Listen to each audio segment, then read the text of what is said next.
अस्सलाम वालेकुम। मैं उम्मीद करती हूँ कि आप लोग सब खैरियत से होंगे। मेरा नाम डॉक्टर मोमना है। आज की इस वीडियो में हम एक ऐसी बीमारी के बारे में बात करने लगे हैं जो कि बहुत ही कॉमन है। हर 10 में से चौथा मरीज, चौथा आदमी इस बीमारी का शिकार है। हम जिस बीमारी के बारे में बात करने लगे हैं वो है सिरोसिस, यानी साइलेंट किलर सिरोसिस। कैसे आप इस बीमारी को अर्ली स्टेजेस में डिटेक्ट कर लेते हैं? होता क्या है कि लीवर सिरोसिस में जो लीवर के टिश्यू होते हैं उनमें स्कारिंग होना शुरू हो जाती है। लीवर सिरोसिस में जो हेल्दी लीवर के टिश्यू होते हैं वो स्कार में तब्दील होना शुरू हो जाते हैं। सिरोसिस का ये अमल जो होता है वो प्रोग्रेसिव होता है, यानी ये स्टेजेस में डेवलप होता है, ये यकदम नहीं होता, इसकी डिफरेंट स्टेजेस होती हैं।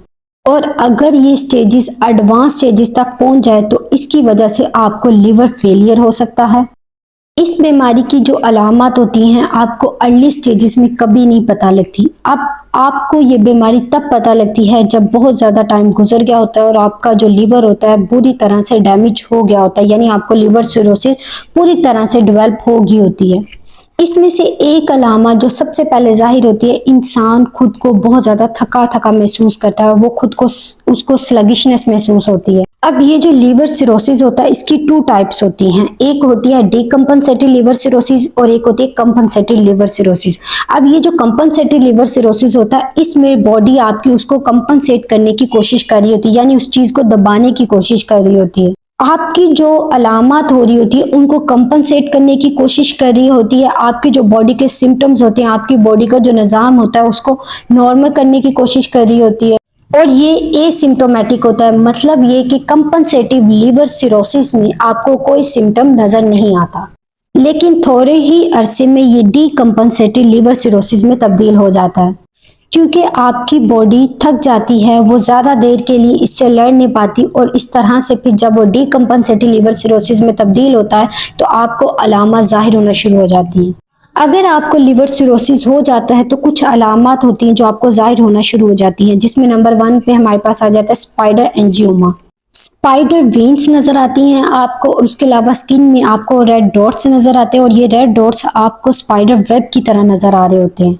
उसके अलावा अगली अलामत होती है ज़ैंथोमास, यानी कोलेस्ट्रॉल के जो डिपॉजिट्स होते हैं वो आपकी स्किन में बनना शुरू हो जाते हैं। मोस्टली ये आपके आईलिड में बनते हैं। ये जो ज़ैंथोमास होती हैं ये छोटी छोटी फैट की थैलियां होती हैं जो कि आपकी स्किन पे बनना शुरू हो जाती हैं, क्योंकि जो आपका लीवर होता है वो प्रॉपरली फंक्शन नहीं कर रहा होता, जिसकी वजह से ये फैट की छोटी छोटी थैलियां आपकी आंखों में, आपके आईलिड पे बनना शुरू हो जाती हैं।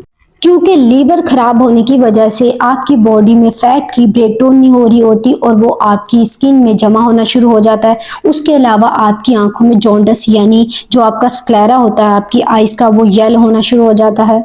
आपकी जो स्किन होती है वो बिल्कुल पतली सी हो जाती है, क्योंकि लीवर एबनॉर्मेलिटी की वजह से लीवर जो होता है आपका, जिगर जो होता है वो कोलेजन नहीं बना पा रहा होता और इससे कोलेजन की कमी होने की वजह से आपके हाथों की स्किन, आपके फेस की स्किन, आपके पाँव की स्किन पतली होना शुरू हो जाती है। उसके अलावा आपको एसाइटिस डेवलप होना शुरू हो जाती है, यानी कि आपके पेट के जो मिड सेक्शन होता है उसमें पानी की थैलियां बनना शुरू हो जाती हैं। उसके अलावा लीवर सिरोसिस होने की वजह से, यानी अगर आपका लीवर ठीक तरीके से काम नहीं करता तो आपको पोर्टल हाइपोटेंशन होने की वजह से आपकी जो पेरिटोनियल कैविटी होती है, यानी पेट के अंदर पानी पड़ना शुरू हो जाता है और इसकी वजह से आपका जो पेट होता है वो बाहर की तरफ निकला हुआ नजर आ रहा होता है और आपको ऐसे लगता है कि शायद ये आपका जो फैट गेन होने की, बेली फैट होने की वजह से आपको अपना पेट बाहर नजर आ रहा है, लेकिन असल में ये फैट नहीं होता, ये असाइटिस होती है। पेट में आपके पानी पड़ जाता है जिसकी वजह से आपको ये अलामत जाहिर होना शुरू होती है।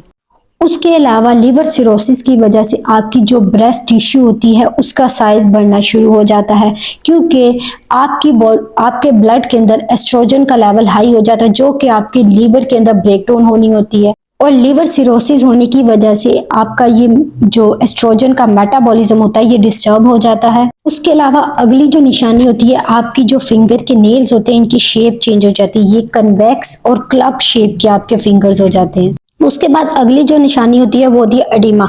लोअर लेग्स में खास तौर पे ये बनता है जब आप वहां पे प्रेस करते हैं 2 से 3 सेकंड के लिए अपनी टांगों में, तो वहां पे क्या होता है आपको एक गड्ढा सा बना हुआ नजर आता है। उसके अलावा आपके पांव, आपके हाथ, पाँव और आपकी हथेलियां जलना शुरू हो जाती हैं। उसके अलावा आपको अपने पाँव और हाथों में इचिंग होती है, खारिश होती है। उसके अलावा आपको हर वक्त कंफ्यूजन रहती है, सोचने, देखने और फोकस करने की जो सलाहियत होती है वो खत्म हो जाती है। और इसके अलावा आपको मेमोरी लॉस होता है, आप अपनी चीजें भूलना शुरू होते हैं, आपको चीजें याद नहीं रहती और इस वजह से आपको किसी काम पे कोई कंसंट्रेशन नहीं रहती।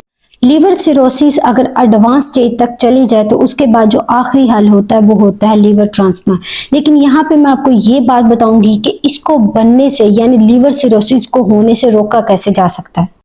ये जो सिरोसिस होता है ये नॉन अल्कोहलिक फैटी लीवर की वजह से होता है, यानी वो लोग जो शराब नहीं पीते लेकिन उसके बावजूद उनको जो उनके लीवर होता है उसके अंदर फैट डिपॉजिट होना शुरू हो जाती है। इसकी सबसे बड़ी वजह होती है डायबिटीज यानी शुगर, उसके अलावा मेटाबॉलिक सिंड्रोम और ओबेसिटी। तो यहाँ पे आपने एक इम्पॉर्टेंट चीज याद रखनी है कि आपने अपना वेट जो है उसको कम करना है, वेट लॉस करना है। जैसे जैसे आपका वजन कम होगा वो जो फैट आपके लीवर के अंदर बन रही होगी उसकी ब्रेक डाउन होगी और आपका वजन कम होगा और आपकी जो सिम्टम्स हैं, आपकी ये बीमारी है रिवर्स होना शुरू हो जाएगी। अब ये जो फैटी लीवर होता है ये डेवलप कैसे होता है? ये शुरू होता है इंसुलिन रेजिस्टेंस की वजह से। जब आपकी बॉडी में इंसुलिन की रेजिस्टेंस बढ़ना शुरू होती है तो आपकी बॉडी में आपके जो लीवर होता है उसके अंदर फैट डिपॉजिट होना शुरू हो जाता है। इसकी सबसे बड़ी वजह होती है रिफाइंड कार्बोहाइड्रेट, जंक फूड, उसके अलावा ज़्यादा मीठी चीज़ें खाने से, ज़्यादा रिफाइंड शुगर का इस्तेमाल करने से और जितनी भी बिला वजह जो लोग बिला वजह के एंटीबायोटिक इस्तेमाल करती हैं उनके इस्तेमाल से, या फिर वो लोग जो बिला वजह खाना खाते रहते हैं उनको भूख नहीं लगती फिर भी ओवर ईटिंग की वजह से, या फिर कुछ वायरस होते हैं जिसकी वजह से आपकी बॉडी में इंसुलिन रेजिस्टेंस होती है। और इंसुलिन रेजिस्टेंस आपकी बॉडी में तब ही डेवलप होती है जब आपकी बॉडी में इंसुलिन का लेवल ज़्यादा हो जाता है, जिसकी वजह से आपकी बॉडी में इन्फ्लेमेशन होती है यानी सोजिश होती है और उस सोजिश की वजह से आपका जो लीवर होता है उसमें स्कारिंग होना शुरू होती है, यानी कि जो आपके लीवर का हेल्दी टिश्यू होता है वो स्कार टिश्यू में तब्दील होना शुरू हो जाता है, जिसकी वजह से आपका जो लीवर होता है वो अपना फंक्शन करना खत्म हो जाता है। यानी कि फिर आपकी जो अगली स्टेज आती है वो आपकी लीवर फेलियर की होती है। जब लीवर में स्कारिंग होना शुरू होती है तो उसके बाद जो लीवर होता है अपना काम करना छोड़ देता है और फिर आप लीवर फेलियर की तरफ चले जाते हैं। अब इन सब बातों का मतलब ये था कि जो मेन वजह होती है वो इंसुलिन रेजिस्टेंस होती है और इंसुलिन रेजिस्टेंस की वजह से ही आपकी बॉडी में आपको डायबिटीज हो रही होती है। यहाँ पे हम टाइप 2 डायबिटीज की बात कर रहे हैं जिसकी वजह से इंसुलिन का लेवल बहुत ज्यादा आपकी बॉडी में बढ़ जाता है और इसकी वजह से आपका जो पेंक्रियाज होता है वो भी इफेक्ट होता है।